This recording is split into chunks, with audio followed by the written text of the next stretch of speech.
I'm a superconductor. Zzz, zzz, zzz.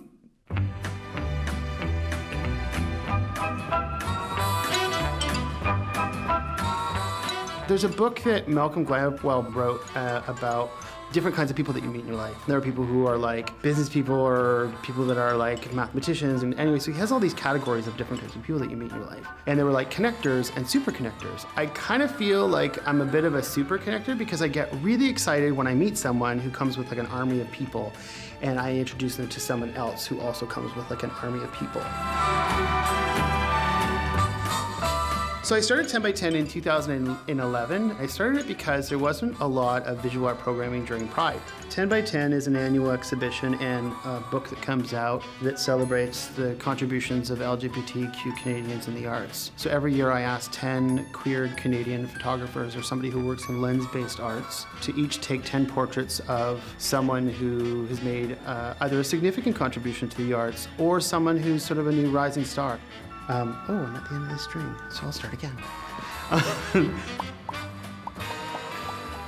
I took this on as a 10-year project, so by 2021 I will have worked with 100 LGBTQ Canadian photographers, and collectively we'll have captured 100 portraits of queers in the arts.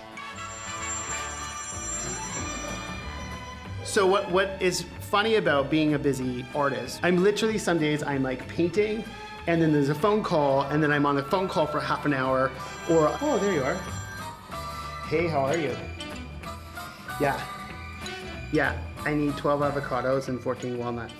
I'm taking another call to talk to a photographer because they need a location. You know, the end of that day, I'm like answering emails. So, I'm tired, man. It's a lot of activity for me, you know, all this dot making. Because usually I'm just sort of sitting there with chips and pop. I find that there's this occupational hazard of people in the arts, particularly around people who are looking at art critically. There's this critical distance that they have from the work, so they can't, you know, they can't gush or they can't be like excited about something. And I don't really have a trust for people that are like that, who are sort of like, oh, well, that's very nice, and this and this and this. And don't get me wrong, I think it's really important that you're able to sort of break down something, you know, talk about, you know, its merits or talk about it critically.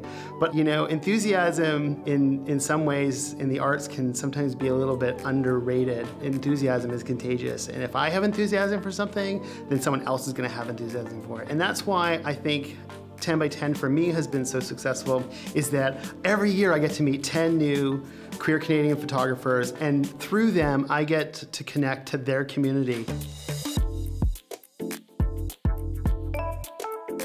I think when I was younger, I didn't consider myself, we'll say, a queer person. I was like, well, I'm a gay man, but I'm not queer. And I think the older I get, the more queer I get. And that's to say, when I think about what queer means to me, queer for me is, it's a way of disrupting the norm. When we decide to change a direction, we queer something. I wouldn't say that my work is queer in its subject matter, but maybe in its approach. So when someone says, oh, that art's gay, or that, you know, this is gay art, we think about, you know, it sort of relies on these very sturdy pillars of like, it's homoeroticism, you know, socio-political commentary, it's about, you know, some sort of form of suffering or having to rise up against something, like these sorts of things. And that's one of the things I wanted to do with 10 by 10 was to take that and not make it about like, oh, the oppressed gay person or the oppressed queer person, but rather like let's take an opportunity to celebrate the successes and the contributions that people have made.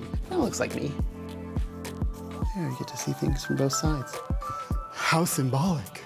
So I'm trying to make something that is very decidedly gay or queer, but it's not homoerotic and it's not directly addressing a social justice issue. So I think that that's one of the things that I would like to see, is more people sort of to try to queer the queer, if that makes any sense. Yeah! So, I'm done. Ta-da!